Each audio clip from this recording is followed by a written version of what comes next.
नेपाल में भीषण बाढ़ में 160 लोगों की मौत हो गई है। 133 भारतीय समेत 750 पर्यटक लापता हैं।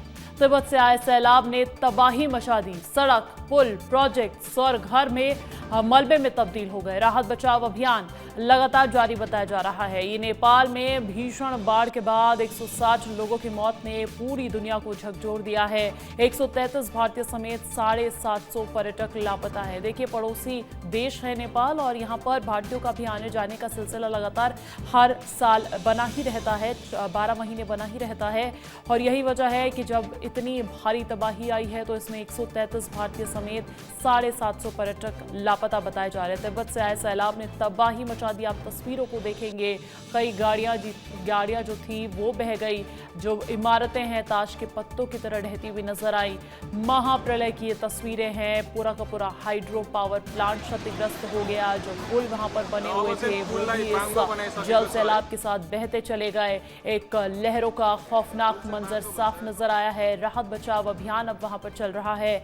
और एक बड़ी जानकारी आपको बता दें कि नेपाल के लिए भारत ने मदद भी भेजी है। तो ये बड़ी जानकारी सामने आ रही है। लहरों का खौफनाक मंजर नजर आ रहा है। तिब्बत का जो सैलाब है उसने नेपाल में तबाही मचा दी। इसी बीच एक और बड़ी अपडेट आपको बता दें, नेपाल के लिए भारत ने मदद भेजी है। वायुसेना के विमान से 10 टन सामग्री भेजी गई है। सामग्री में टेंट, कंबल, स्वच्छता किट, सोलर लैंप्स और दवाइयां शामिल हैं। राहत सामग्री लेकर काठमांडू पहुंचा है भारतीय विमान। राहत सामग्री भेजने से ठीक पहले प्रधानमंत्री नरेंद्र मोदी ने नेपाल के प्रधानमंत्री बालेन्द्र शाह से फोन पर भी बात की थी। देखिए, प्रधानमंत्री नरेंद्र मोदी ने मदद का हाथ बढ़ाया है। बड़ी जानकारी है कि भारतीय वायुसेना का विमान 10 टन सामग्री जिसमें जरूरत की चीजें शामिल है वो लेकर नेपाल के काठमांडू पहुंच चुका है। सामग्री में टेंट है, कंबल है, स्वच्छता किट है, सोलर लैंप्स है और दवाइयां भी है। क्योंकि जब इस तरीके का प्रलय आता है तो बहुत जरूरी हो जाता है कि राहत बचाव कार्य में सारी जरूरत की चीजें जो है वो जनता को उपलब्ध करवाई जाए। और इसमें भी दवाइयां भी अपने आप में बहुत महत्वपूर्ण हो सकती है, क्योंकि न जाने कितने ही लोग जख्मी हुए होंगे और वहां पर अस्पतालों में भी कितना भारी नुकसान आया होगा। तस्वीरों के माध्यम से आप समझ पा रहे होंगे। नेपाल में महातबाही का ये मंजर है। महातबाही का एक एक वीडियो जो है वो पूरे इंटरनेट पर वायरल हो रहा है और लोगों को घर बैठे सहमा दे रहा है। ये लहरों का खौफनाक मंजर है। प्रलय इतना भीषण आया था कि तस्वीरें देखी नहीं गई। जो लोग वहां पर चल रहे थे वो उसके साथ ही बह गए। जो गाड़ियां वहां पर खड़ी थी वो उसके साथ ही बह गई। नेपाल के लिए भारत ने मदद भी भेज दी है। वायुसेना के विमान से 10 टन सामग्री जो वो भेजी गई है। सामग्री में टेंट, कंबल, स्वच्छता किट, सोलर लैंप्स और दवाइयां शामिल है। राहत सामग्री लेकर भारतीय विमान काठमांडू पहुंचा है। आपको ये भी बता दें कि राहत सामग्री भेजने से ठीक पहले प्रधानमंत्री नरेंद्र मोदी ने नेपाल के प्रधानमंत्री बालेन्द्र शाह से फोन पर भी बात की थी। वहीं प्रधानमंत्री नरेंद्र मोदी ने एक्स पर पोस्ट कर बाढ़ से हुई जनहानि पर दुख भी जताया है और लिखा है कि भारत हर संभव मानवीय मदद देने को तैयार है। देश के प्रधानमंत्री बेहद संवेदनशील नजर आ रहे हैं, क्योंकि देखिए, नेपाल से अच्छे रिश्ते भारत के हमेशा से रहे हैं, पड़ोसी देश है। और ऐसे में प्रधानमंत्री नरेंद्र मोदी ने एक तरफ मदद भिजवाई है तो दूसरी तरफ बाढ़ से हुई जनहानि पर उन्होंने दुख भी जताया। अधिक जानकारी देने के लिए अमृत तिवारी मेरे साथ जुड़ चुके हैं। सीधा उनका रुख कर लेते हैं। अमृत, नेपाल में जो जल प्रलय आया है उसके बाद भारत ने मदद भेज दी है, तमाम तरीके की अपडेट्स आ रही है। फिलहाल ताज़ा अपडेट्स क्या हैं? जी देखिए, अब जब फ्लैश फ्लड आने के बाद से तबाही का मंजर जो है दिल को दहलाने वाला है।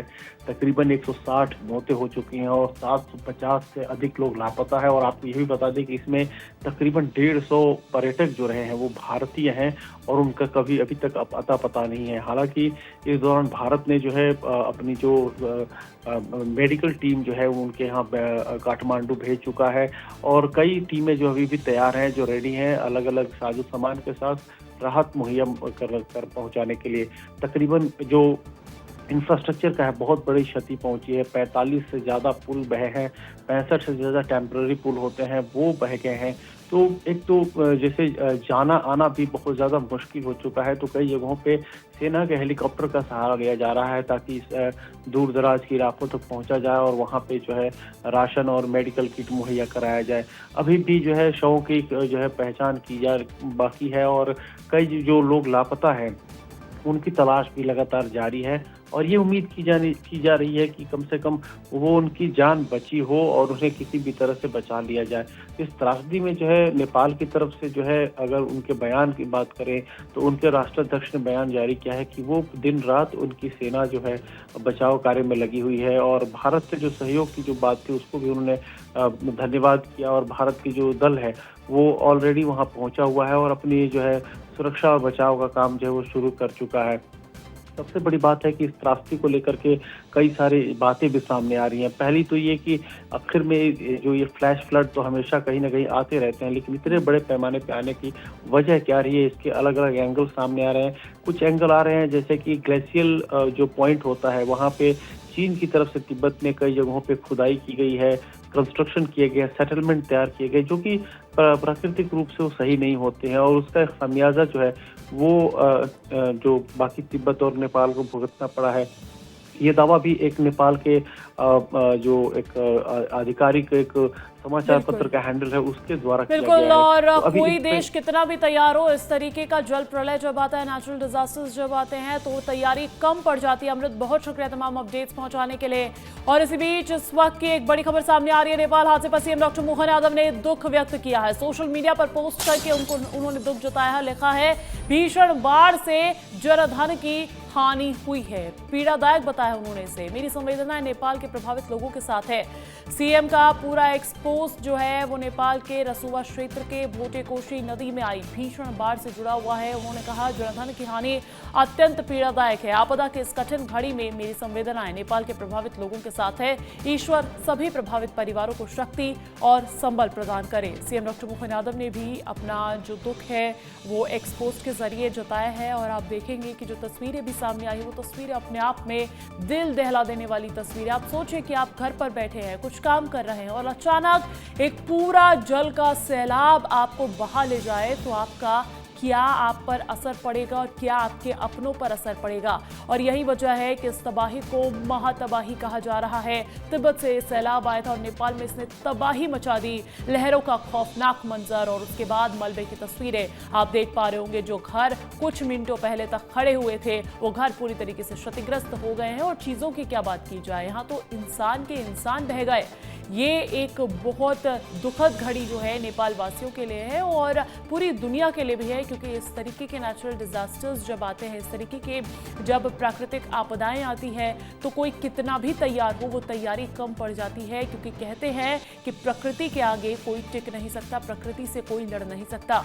और ऐसे में आपको बता दें कि जनहानि भी हुई है, धन का नुकसान हुआ है, माल का नुकसान हुआ है। नेपाल हादसे पर सीएम डॉक्टर मोहन यादव ने भी दुख व्यक्त किया है।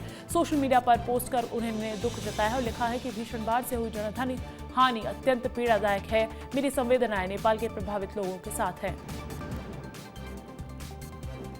और नेपाल में बाढ़ ने तबाही मचा दी है। बाढ़ में फंसे छत्तीसगढ़ के लोग, रायपुर जिला प्रशासन ने अपील की है। जिला प्रशासन ने हेल्पलाइन नंबर जारी कर दिया है। हेल्पलाइन नंबर 1070 जारी किया गया है। 1070 ये हेल्पलाइन नंबर है। और इसके साथ ही 9977222564 9977222574 ये नंबर भी जारी किया है। देखिए, अगर आपके छत्तीसगढ़ के लोग नेपाल गए हुए हैं, उनको लेकर आपको कोई अपडेट नहीं मिल पा रही है या फिर आपकी बात तो हो रही है लेकिन वो फंसे हुए हैं, तो एक बहुत बड़ी जानकारी आपको बता दें कि छत्तीसगढ़ के लोग जो वहां पर नेपाल में फंसे हुए हैं उसको लेकर रायपुर जिला प्रशासन ने अपील की है और जिला प्रशासन ने हेल्पलाइन नंबर जारी कर दिया। यानी कि मदद मुहैया करवाने की कोशिश छत्तीसगढ़ सरकार भी कर रही है।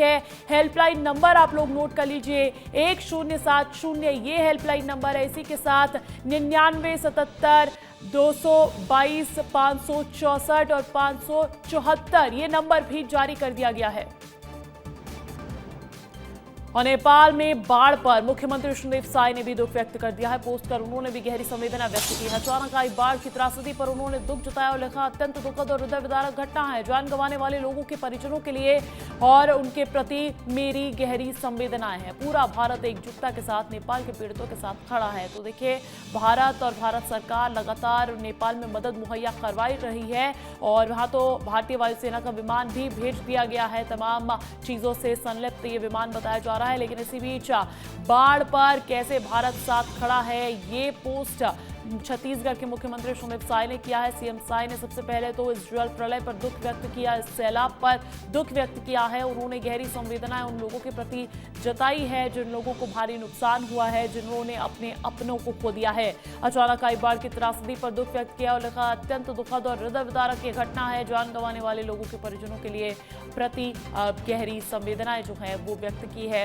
मुख्यमंत्री ने आगे ये भी लिखा है कि पूरा भारत एकजुटता के साथ नेपाल के पीड़ितों के साथ खड़ा है। और देखिए, नेपाल में तिब्बत के रास्ते से आई भारी बाढ़ ने जमकर तबाही मचाई। अचानक आई इस फ्लैश फ्लड ने इस पहाड़ी देश में हाहाकार मचा दिया है। लापता होने वालों में 105 भारतीय नागरिक भी शामिल हैं। नेपाल की विनाशकारी बाढ़ पर एक रिपोर्ट दिखाते हैं।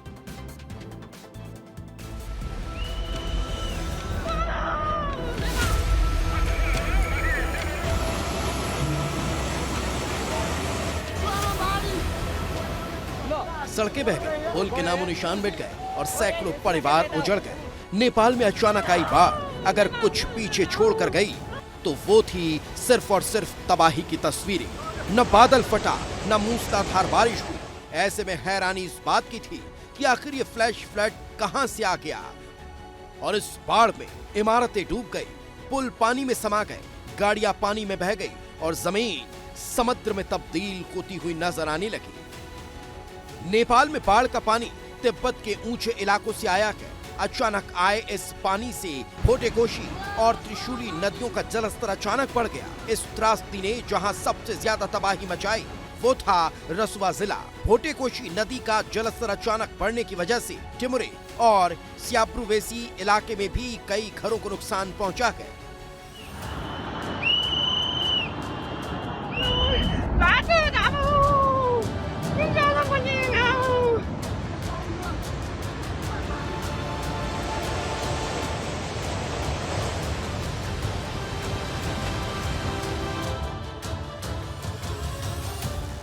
लेकिन ऐसे कैसे अचानक तिब्बत में इतनी मात्रा में पानी आ गया, ये बड़ा सवाल है।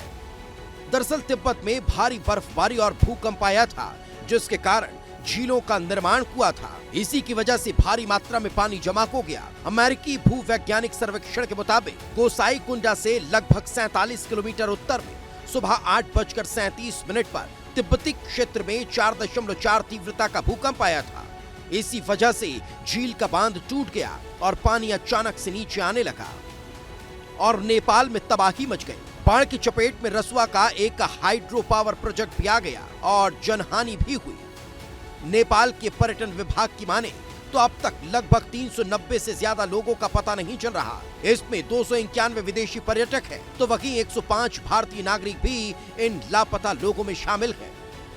ये भारतीय तिब्बत में कैलाश मानसरोवर यात्रा के लिए जा रहे थे, लेकिन अब इस सैलाब में फंस चुके हैं। किस हाल में हैं ये अभी किसी को नहीं पता। प्रधानमंत्री नरेंद्र मोदी ने भी एक्स पर पोस्ट कर इनकी चिंता जताई है और लिखा कि वो नेपाल को हर संभव मदद देने के लिए तैयार है।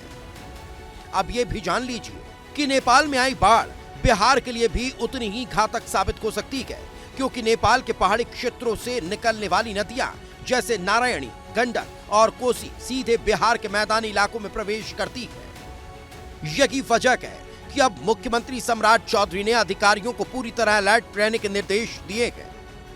इधर नेपाल में बचाव कार्य जारी है। उम्मीद जताई जा रही है लापता लोगों की जल्द खबर मिले और कोई नुकसान न हो। ब्यूरो रिपोर्ट, विस्तार न्यूज।